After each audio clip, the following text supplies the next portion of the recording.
The CPI report, Child Protection in Iowa, brought to you by Vocal, Victims of Child Abuse Laws.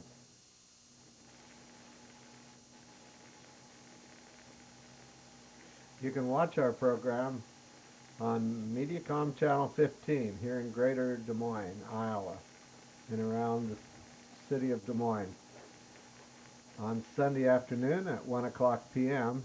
And again, it's repeated on Wednesday evening at 9:30 p.m.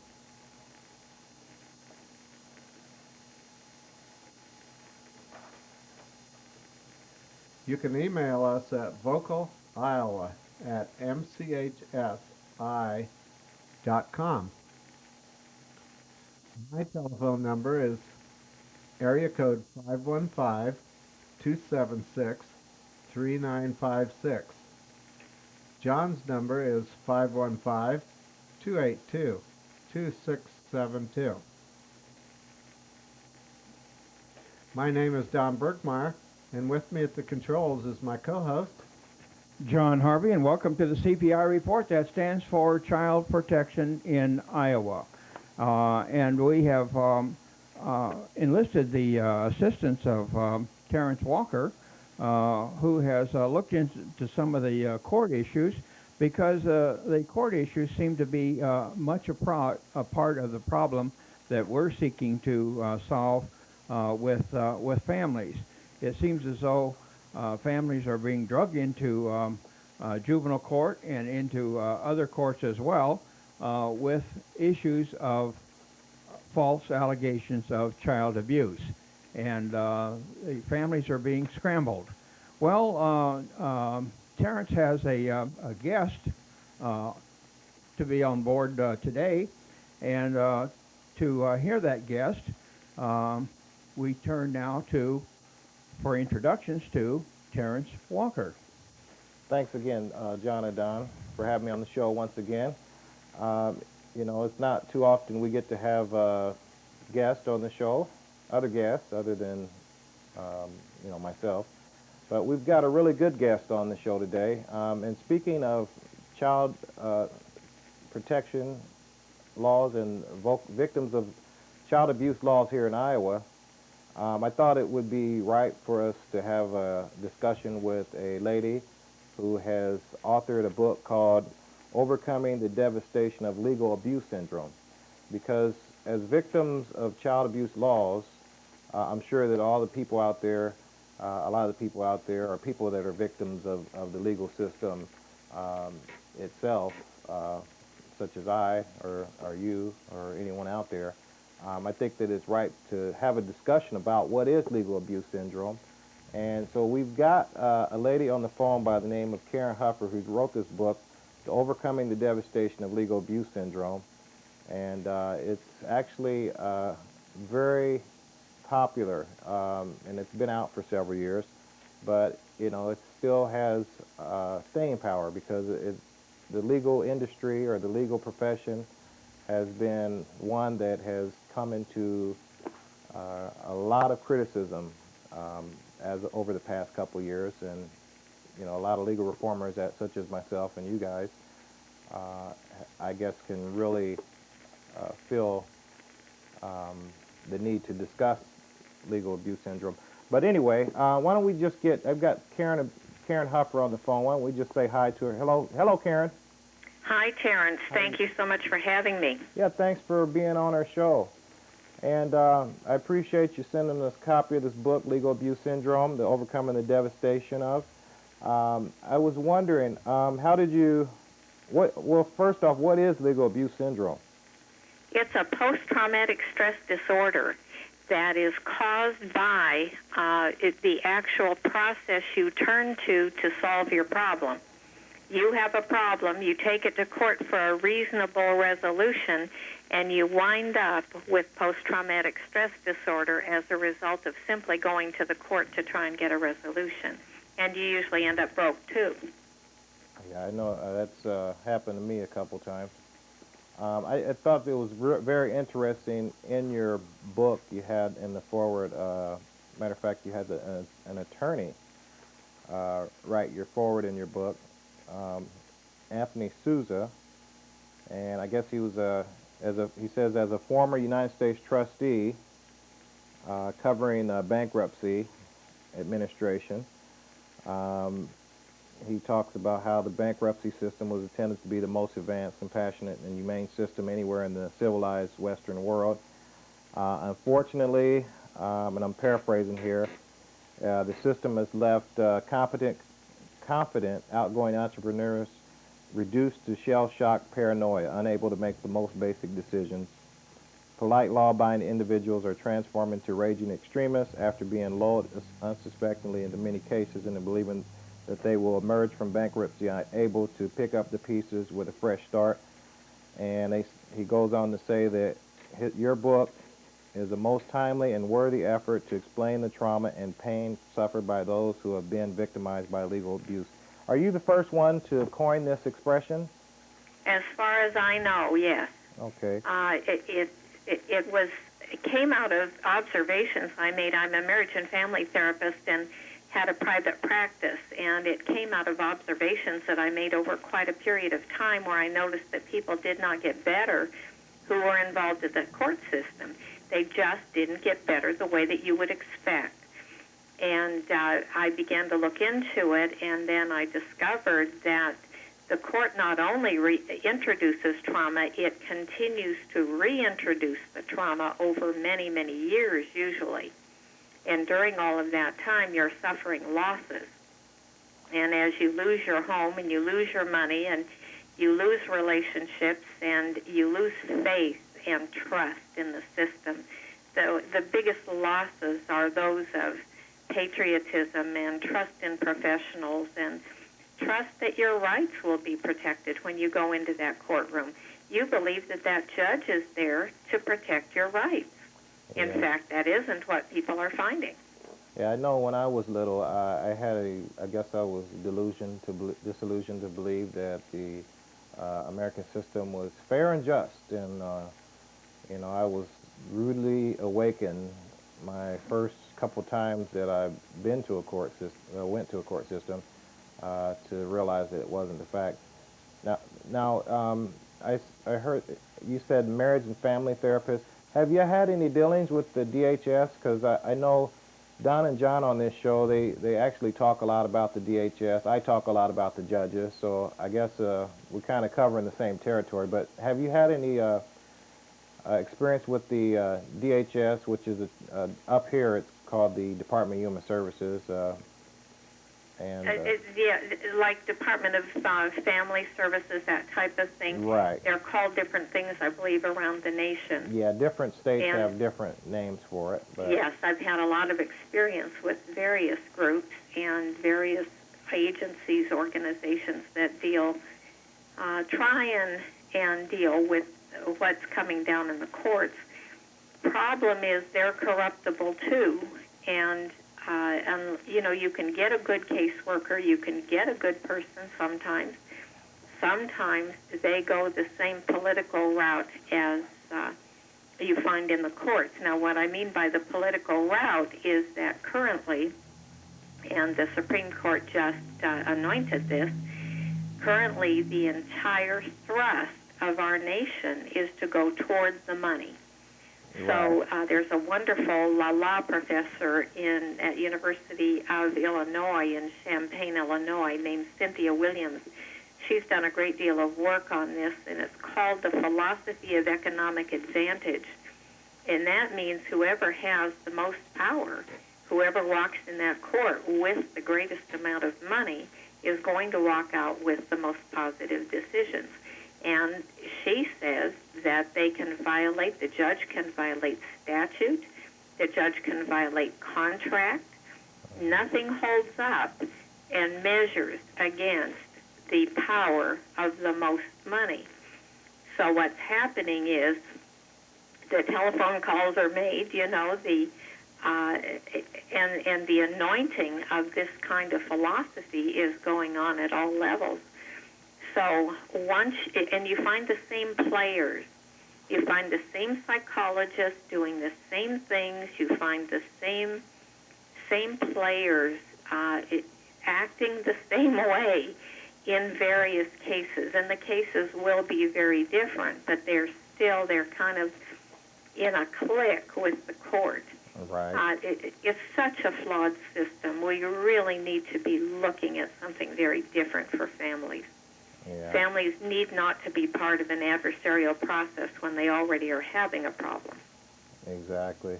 Now, I heard you say that that it's controlled largely by money. I have to agree with you. I think I spoke to that point many times on this show, that, when you go into a court system, if you have, a lot of times it's decided on whether or not you're represented by a government party or if you're represented by a big name or high dollar attorney. That's going to determine the outcome. Is that what the lady was referring to? Virtually, I see people are made sport in the court. They go in believing in the system, and if you study our system enough, it is very inspiring. It's a wonderful system. The laws are wonderful. You read it, you could put together a great brief, and you believe that you're going to walk into that court and get some justice. And what happens is you are made sport. You're virtually laughed at a lot of times. I've had attorneys say this courtroom has nothing to do with justice. You know, what kind of child are you? This courtroom has nothing to do with justice. When I testify for people, I come back and talk about that that's not acceptable. Human beings have to have a place to solve their problems. Or you have a free-for-all. You're going to have vigilante, activity. And well, we've seen that we this past year. We need a workable courtroom. Now, we've seen a couple of vigilante acts this past year in the courts, I guess down in Atlanta, and one, I guess, was on a judge's husband out in, was it in Chicago? Chicago. Yeah, and I guess, would you say that that's a sign that legal abuse syndrome is reaching an epidemic? Well, if you look at statistics, 1 out of 10 people is going to have post-traumatic stress disorder.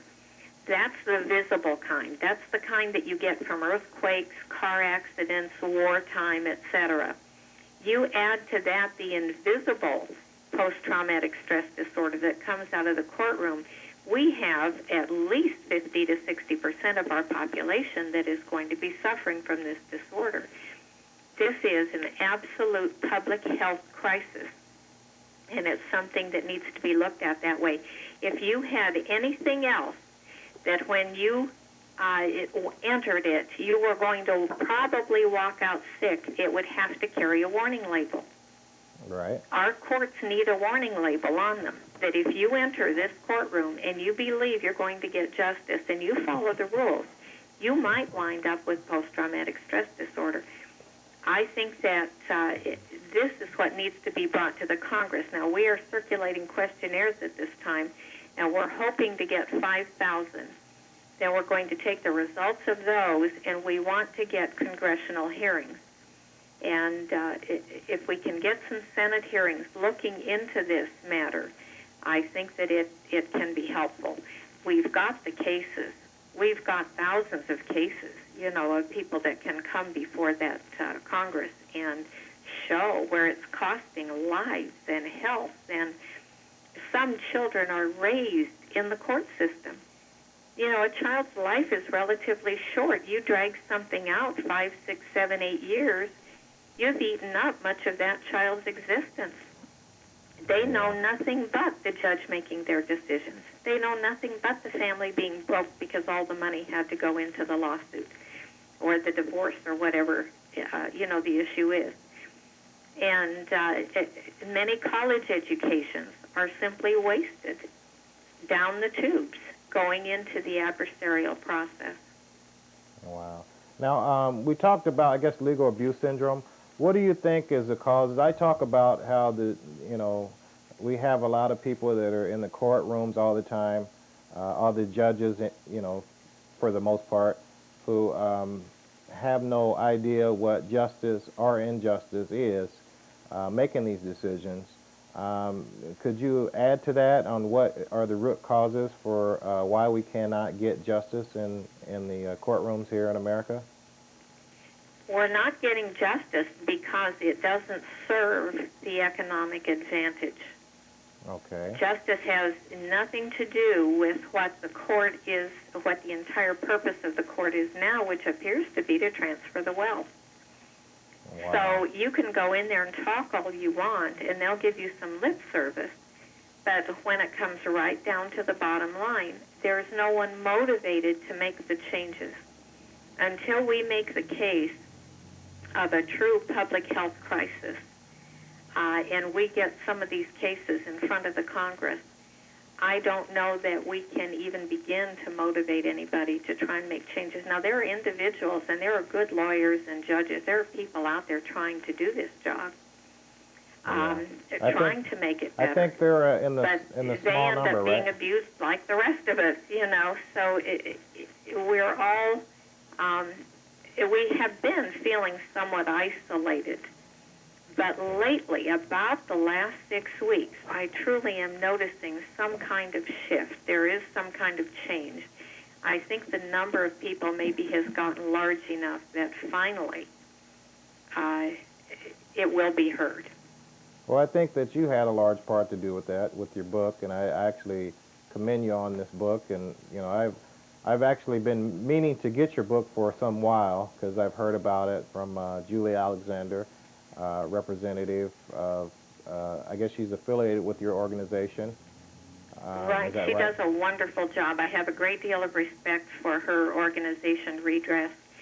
And the other thing that we're trying to do, and that she's assisting so much with, is getting counselors around the nation who will hold small groups and meet with people and help people out who are suffering from this.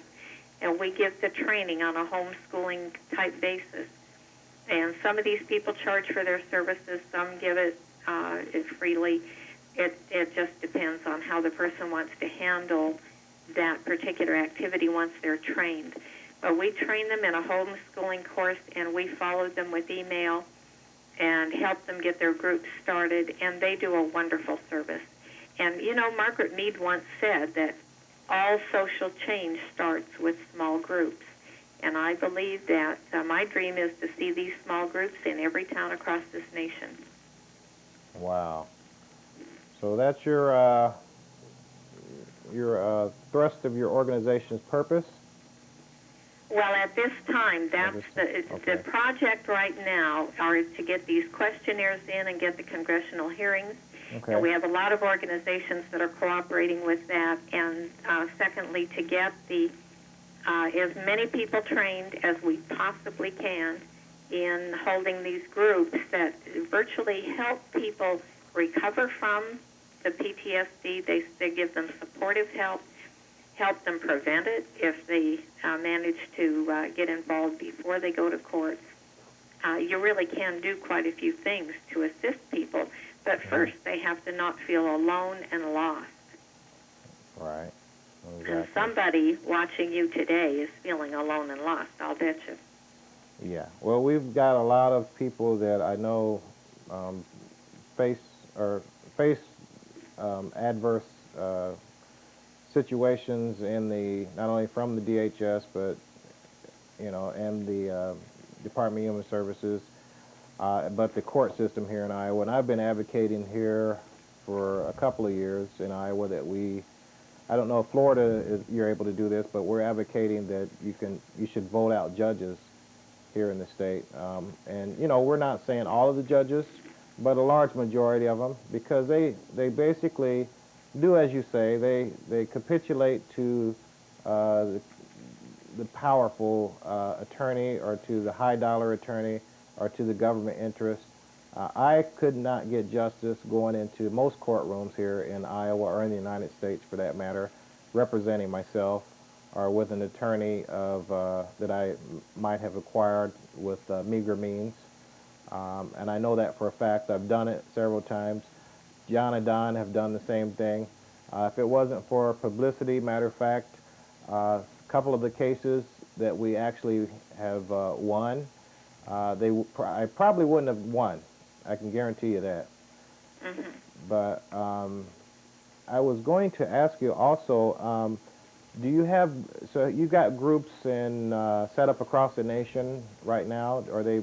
Various places, not Various nearly places? as many as we would like to have. Okay. Julie does a wonderful job in Las Vegas, Nevada. There are groups that meet on a regular basis. Okay. There are groups in Oregon. I have one lady specializing. She's a professional specializing in Seattle. We do have groups spotted around the nation, but not nearly as many as would be a good thing. Okay. And How about Iowa? Des Moines, You know, Iowa. I don't know of one in Iowa. okay, I'm sure we could get something started here. Now, what are the? Is there any requirements to become a certified counselor for psycholegal trauma? They just go to my website, which is legalabusesyndrome.com, Okay. and order a kit. It's got the book and a syllabus and a certificate and that type of thing in it. And then we connect up, and then I just follow them through as they study through the syllabus and the book. Okay. And then I follow them into getting their first group together. I'll get on the radio with them or something and get the first group going, and then stay with them. I answer questions all the time that come up, and we train them as to how you tell when that person needs professional help versus you just getting in and helping as a support. And these groups meet, and they go through the 8 steps that I have in the book, which is to help you get over the problem. And then they also share their cases, and they usually divide up their talents. Like if one person is good on the computer, that person will do a lot of typing and computer work for everyone who's trying to do their own legal work, or is a good researcher, because the hardest thing for you to do when you've got legal abuse syndrome is do your own legal work. Yeah. Every time you look at it, it brings everything back one more time. And sometimes people get blocked, and they virtually cannot go back into court. They just are frozen. Now, if they help each other, and the other people will help you write your briefs and prepare you and be there court watching while you go in and do what you have to do, it helps a lot. Yeah, I know personally, I could say, speaking for myself, when I had a case where I was going to represent myself, it was just so overwhelming at first.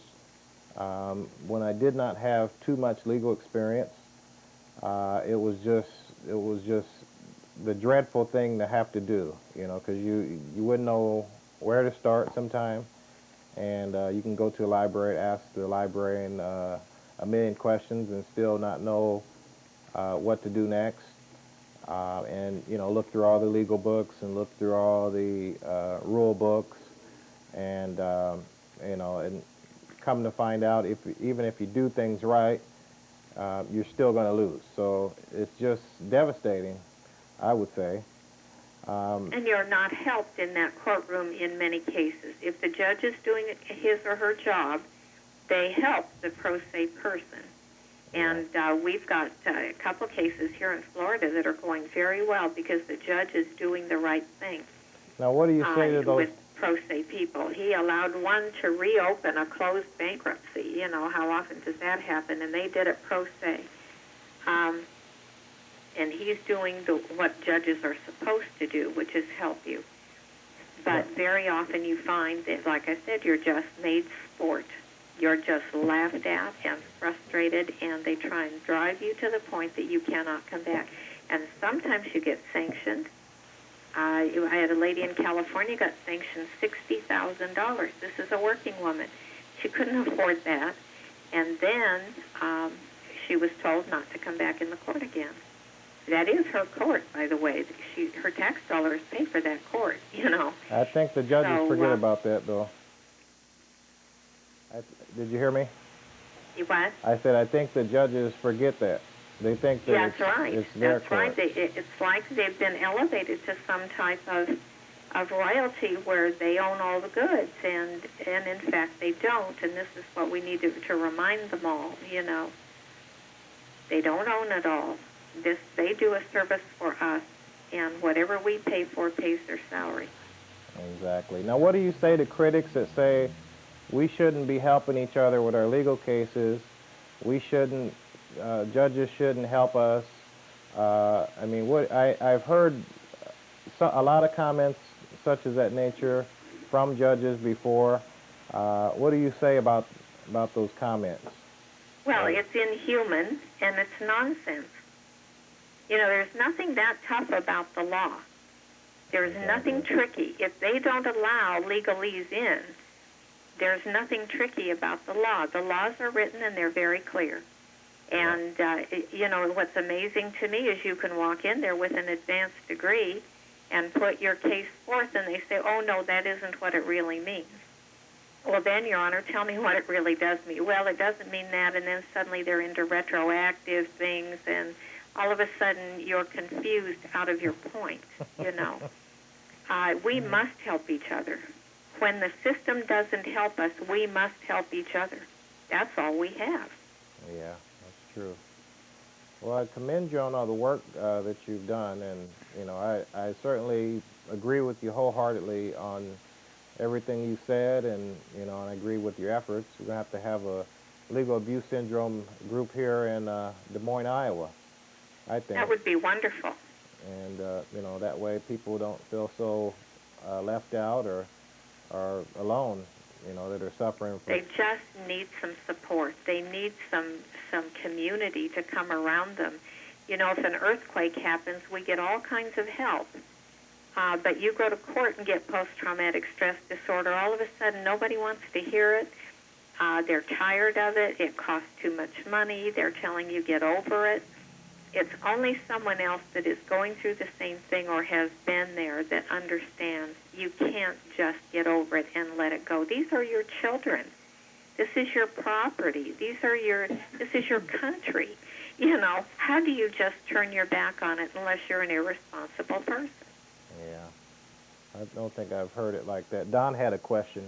That's the advantage that the prosecution has when parents come in and with all their trauma carrying with them, and then the prosecution can just tromp them into the ground, and the judge just sits there and let it go on. Yeah. Something that is very important, once you have post-traumatic stress disorder, you are protected under the Americans with Disabilities Act, and you should be getting accommodations as they're needed in the courtroom, reasonable accommodations so that you can function. And very often, if the court follows the ADA, then these work out very well because we can tell the court that you need breaks at a certain time or you need a tape or videotaping or audio taping or no legalese, that type of thing. If they ignore the ADA, it does help your case for appeal, they tell me, but it just violates the heck out of the law.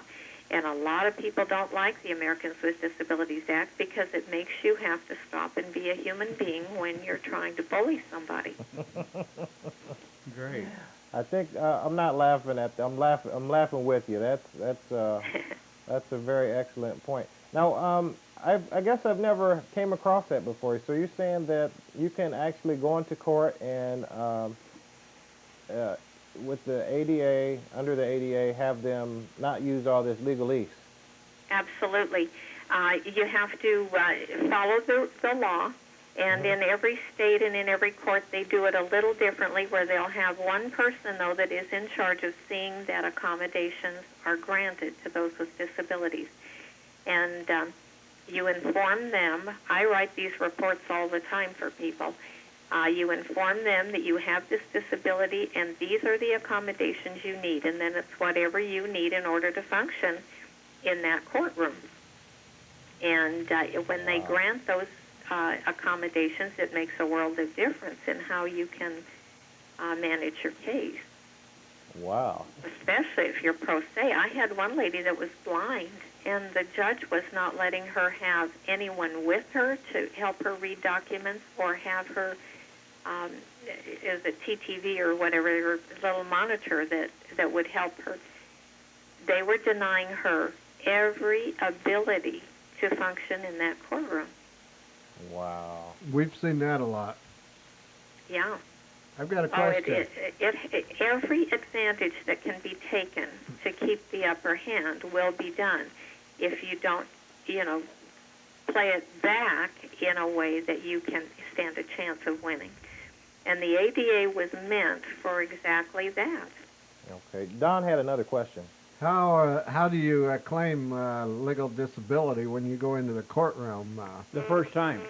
Well, you have to have a mental health professional or your doctor determine that you actually have the disorder, and then you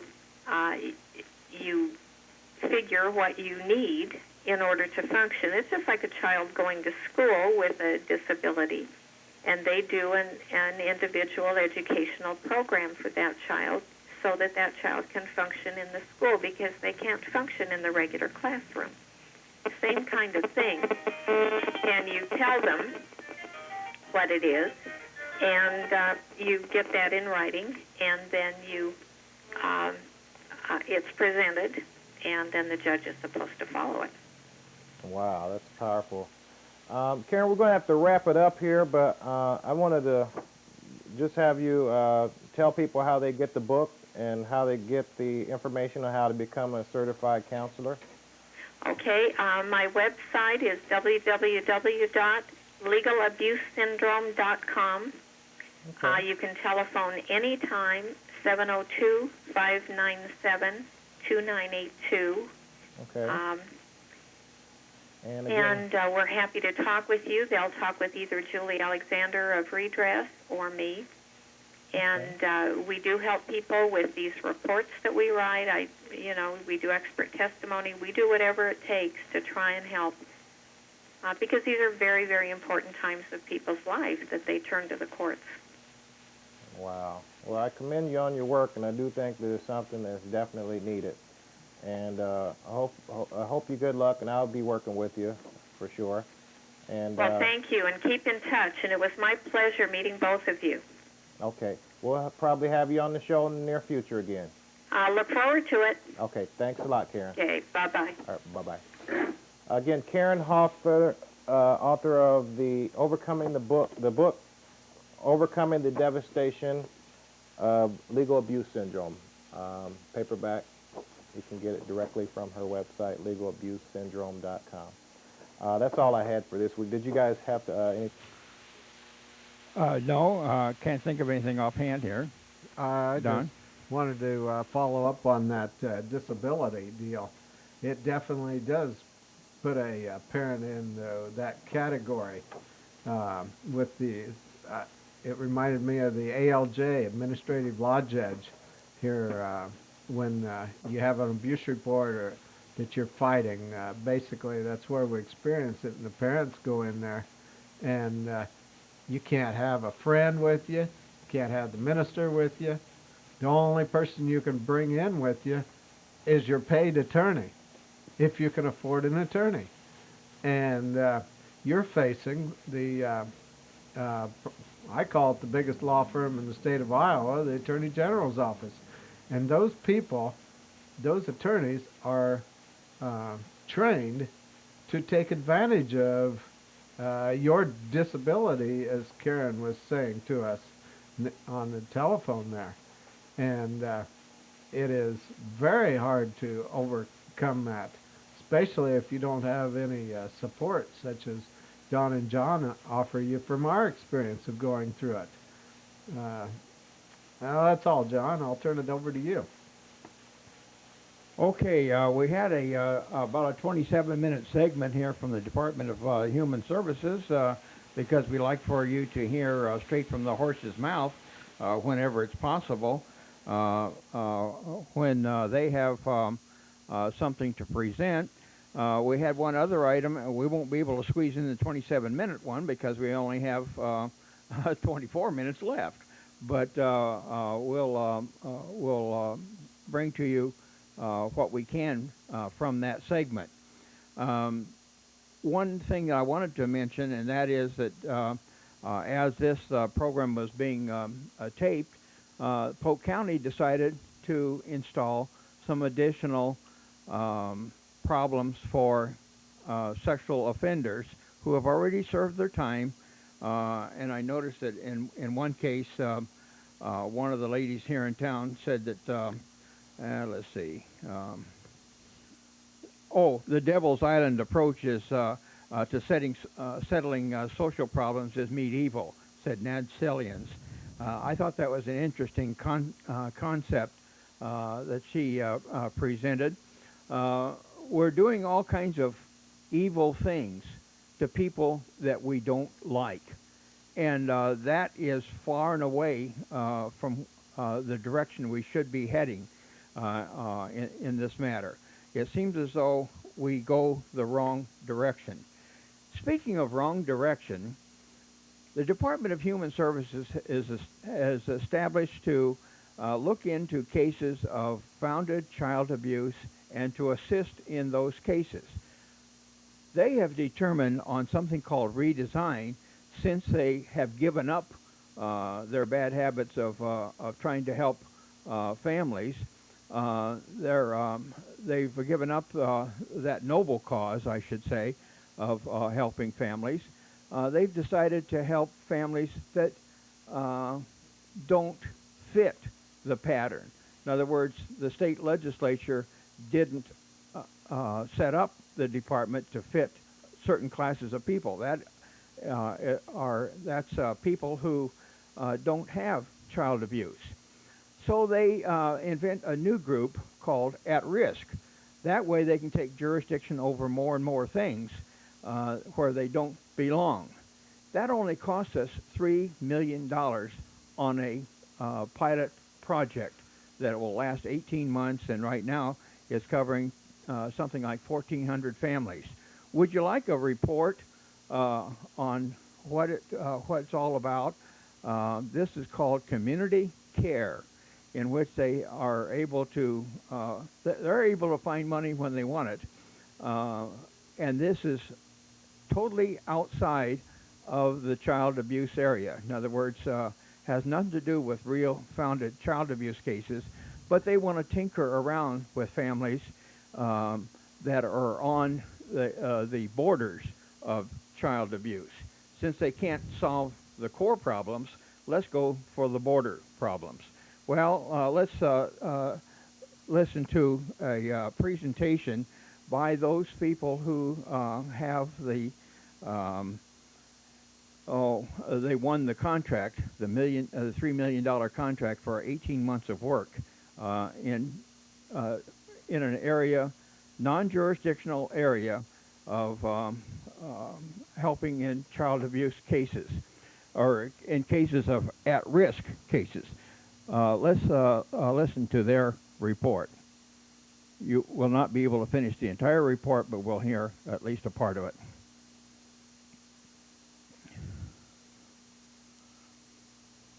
Chris Segrist and Lori Messina are with us from Mid-Iowa. I'm going to give you just a little bit of a background on the community care program and then ask Chris and Lori to give you more of the details. As you probably know, community care is part of the overall Better Results for Kids child welfare redesign.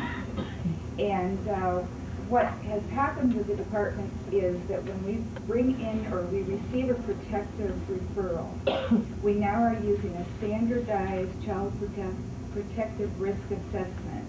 And based on the results of that risk assessment, on the age of the child who is identified as the victim, and also the level of risk that we believe exists in the home for abuse or re-abuse, we assign the families to 3 different service types. And so if you think about it, when a case comes into protective service, there's 3 doors at which a family can enter. The first one is a DHS door, in which we will focus attention on the cases where the risk is the greatest. And we will maintain those cases within DHS, and they will be served by our workers. The second door is where there's a finding of no child abuse, or that there's no indication of ongoing danger in the home, no mandate for court intervention, And we will then offer that family information and referral and a close in case that there will be no case open on those families. The third category is a group of lower risk families that will receive an option for receiving short-term counseling or referral to community care. Community care is a completely voluntary program. Families have the choice whether they want to participate in it or not. And the purpose of community care is to strengthen families and to prevent child abuse and neglect from either happening or happening again. And an important thing to remember is there's only one way for the family to enter through that community care door, and that is by referral from DHS. It is not a program of self-referral or family counseling that can voluntarily be entered into without referral from the department. And they have to have a child protective service process before the referral. Right, there has to be an assessment. Now, the assessment may not determine that there was child abuse, but they may see that there's some risk whether the family could be helped by some short-term services. A little bit of the history about how we got into community care. As the child welfare redesign was being developed and community care vision came about, decided that we would put out a request for proposal, an RFP, that was put out and was due in December of 2004. And Mid-Iowa Family Therapy was chosen as the vendor and began to see families on April 1st of 2005, or March 1st of 2005. And this is a performance-based contract. It's for 17 months of service. And we look at monitoring at least 4 different areas. We look at whether families that are referred to community care show up in the juvenile court system within the next 6 months. We look at families referred that have had confirmed or founded abuse within the 6 months since they were referred to community care. We also look at how quickly community care makes connection with the family. They have 14 days to make contact with the family once they're referred, and there is an incentive payment tied to that. And also we look at a satisfaction survey that every family that receives community care receives and then is submitted to the department. Fairly new, so we have a few statistics, not a lot of statistics right now, and it's looking like the families that are engaging in this program are very happy with the program, and Chris and Lori will tell you more about the data. I just want to tell you a little bit more about the way the department works with community care. We have a community care advisory team which meets on a monthly basis. And it includes people from the Department of Human Services, different areas, the technical area, the service area, financial area, and we also have 2 representatives, Lori and Chris, with us each month. What we try to do at those meetings is review the progress, look at any issues that have come forth that maybe we hadn't thought about in planning, and then we also look at the data that's been gathered over the last month. And in addition to this group, we also have a data reconciliation group because we feel that for our child and family service review and for progress towards the child welfare redesign, it's very important that we're going to have good data from this process. So we're looking at the data kept both by the vendor and the data that's kept by DHS, trying to reconcile that monthly. And I am going to turn this over to Lori and Chris to give you more details about the program. And I want to thank you for asking us to come here today, and I hope that when you leave, that you will have a better idea of what community care is, and ask you to please ask any questions or feel free to contact me if you have questions after the meeting that you would like to know about. Okay. My name is Chris, And I'm the administrator for Mid-Iowa Family Therapy Clinic, and Lori Mosina is the director of the Community Care Program. So when we responded to the RFP was pretty open in terms of what kind of design the agency could come up with, and it needed to be supported by some best practices in child welfare and some research. So we developed a model, and we implemented that model in our practice in the community care program. And that's part of what we wanted to show you today, is what does it look like for a family once they are referred to community care, and then what do we do with the family? And then how does our services respond, and how do the family respond to the services? So I'm just going to go through. Do you want to go ahead, Maureen? Just talk about it. Like Joe said, we started this in March, and we continue to see quite a bit an increase in the number of referrals that we get per month. This is really just our philosophy. We strive to facilitate measurable positive outcomes for families using a holistic community approach, because we really believe that things happen systemically, that you can't just treat the child, that you need to really work within the whole family system and the community that the family lives in order to reduce the risk of child abuse and neglect. Here's our model. All the referrals, like Joe said, come through a child abuse assessment process. That once the family has agreed to community care, and it's the child protective worker who talks with the family about our services, gives them a brochure, and if the family says, yeah, I'd like to participate in this, then they sign a release, and they basically at that point sign up for the program. Then the child protective worker refers it to our agency. We have a central point of intake. And all of the referrals come through electronically. And it's at that central point of intake we track every single family that comes through, because last month alone we had almost 290 referrals. So we're getting a lot of referrals that we need to be able to track and see who they're assigned to. So once we get the referral, depending on where the referral is located, it goes to one of our sites. We're statewide, and as you can see, we have organized our program in conjunction with the same way that the department has organized the state. So we have different regions, and then we have supervisors. We have 4 supervisors that are assigned to those regions. That referral then gets referred to the supervisor, and the supervisor will match that referral up with a community care case manager. Our community care case managers are bachelor's level and some master's level individuals with several years of experience in child welfare. Our supervisors are mostly master's and licensed and PhD individuals. So they're clinically more sound in order to provide that supervision to the care manager. So the care manager gets the referral, and we meet with the family. As you can see, these are performance measures on the bottom.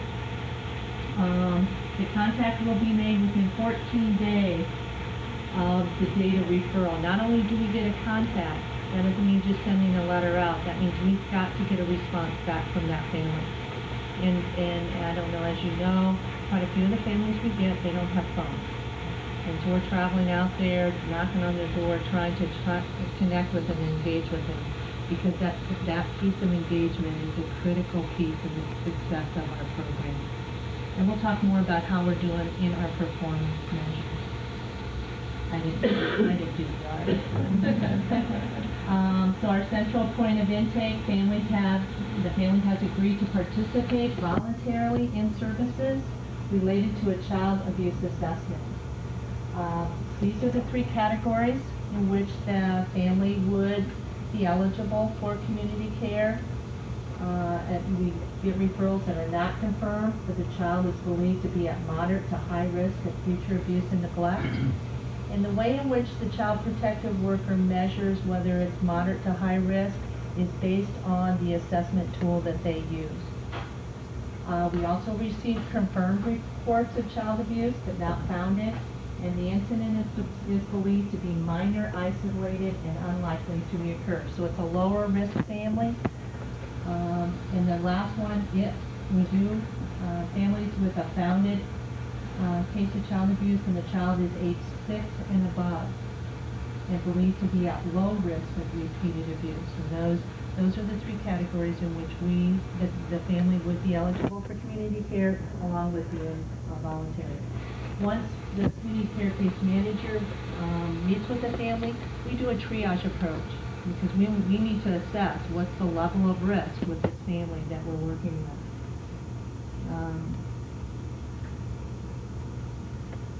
Our triage is really to look at prioritizing those issues and planning services interventions according to using more of a family team approach. So if we go into a family and there's a high level of risk, we're setting up that safety and crisis plan immediately. And you know, something may have changed since the time of the child abuse assessment or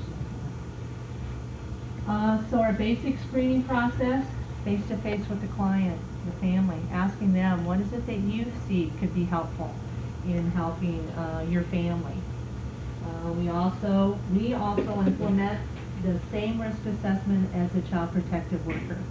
And what we're doing is trying to see, are there other areas of risk here that maybe has transpired from the time the assessment was completed, or maybe they didn't disclose some of those areas of risk at the time of the child abuse assessment. And we try to build upon the child protective workers assessment because we get their final assessment at the time of referral. And like I said, we develop a safety and crisis plan for the family if it's warranted. More of a comprehensive, we do a family team process in order to try to bring in individuals from the family, from the community, whoever's involved with that child that can help reduce those risk factors associated with child abuse and neglect, and really try to empower the family to come up with a plan. Instead of us dictating what it is that they need, we try to get them to engage in that whole process. We may use more in-depth assessment tools. We use the child well-being scale. That's a pretty in-depth scale. There's, I think, maybe 40 different items on that scale that really look at all those areas of risk for the child and family. And then we're also starting to participate in the community partnerships throughout the state and trying to reduce those risk factors for children. Then based on the assessment, there can be a variety of different types of services that we do. Safety planning, crisis planning, family team meetings, information and referral, trying to connect them with resources in their community. Therapy services, skill development, caring, supportive services. We do have a flex funding process, so if a family is in need of some type of service and it's directly related to those risk factors for child abuse and neglect, we will financially help support that service. And I'll give you some examples of that. What do you mean therapy services? Individual therapy, family You therapy. mean you refer or your bachelor's level people do that? No, we refer them to the community mental health centers, Sure. to... Other professionals. Correct. So how are we doing? That's always the big question. Number of referrals, and this data is through the closed case. The referrals are through October. We have received almost 1,400 referrals, and last month was our highest month, and I believe it was 287. We have 35 care managers across the state. Number of cases closed through the end of September was 346. So as you can see, we tend to hang on to our families, and that's one of the areas that we need to, as we get more families in, we're going to need to transition families out. The services are voluntary, and they elect whether or not. So what is your 1,300 referrals? How many of those elected to take? Of the 1,400, those are all the people who voluntarily said, I want community care. Okay, and that's out of how many referrals? Is that any idea? I don't know that. That would need to come from the department in terms of possible referrals. Yeah. that- How many people say they don't want it? I guess that's the question. I'm sure you got that on I mean, it would seem to me that'd be kind of a critical thing. Because at the time that we bid on this RFP, there was really little known in terms of how many possible referrals we could get. But if there's 8,000 referrals, Right. unfortunately, that's not, they decided the DHS level, whether it's a voluntary, then you get the referral. But remember, these are cases that don't rise to the level that they have. They most likely would not have received any services. Right. Once they meet the criteria. So the question would be, how many does the department have to meet that criteria? Yeah, right. Yeah. I'd like that information. Our performance measures, obtaining a response back from families within 14 days. You're viewing a presentation before the Iowa Department of Human Services on something called community care. This is a part of a reformatting of the Department of Human Services. However, it takes cases that are not typically handled by the department. This is a contract arrangement in which taxpayers are picking up for a mere $3 million the assessment of a number of cases outside of the DHS normal purview, and they call that redesign, better results for kids. But this is the presentation. We wanted you to hear it straight from the horse's mouth as they give a report to the Department of Human Services, the agents or the council for the Department of Human Services. Data from those re-abuse cases and analyzing it more in detail to say, what can we be doing different? What we found is for instance, for the month of March, 60% of the reports of Or housing assistance, that's a big one. Or daycare assistance, early childhood. So we utilize any type of resources that we can within the community and surrounding communities. Let's say a family does have health insurance, but they can't afford the copay to their therapy appointments. And this child has been, showing some symptomatic behaviors associated with psychiatric. And the family really believes, yes, I want my child to have those services, but I can't afford it. We could use some of our flex funding to help support them to get those types of services. In some of the more rural areas, some of our care managers are spending hands-on with families on parenting, because that's a big, huge need out there. I think it is important to note that Mid-Iowa itself has offices in Sioux City, Council Bluffs, Des Moines, Fort Dodge, Ames, Cedar Rapids, Mount Pleasant, and Waterloo. Is that all of them? And so, Sioux City. And so we do have offices in a number of areas of the state and have utilized our subcontractors in other areas where we may not have an office. However, we do have staff who are within about a 90-minute drive of any location throughout the state. Thank you for tuning in to the CPI report. See you next week.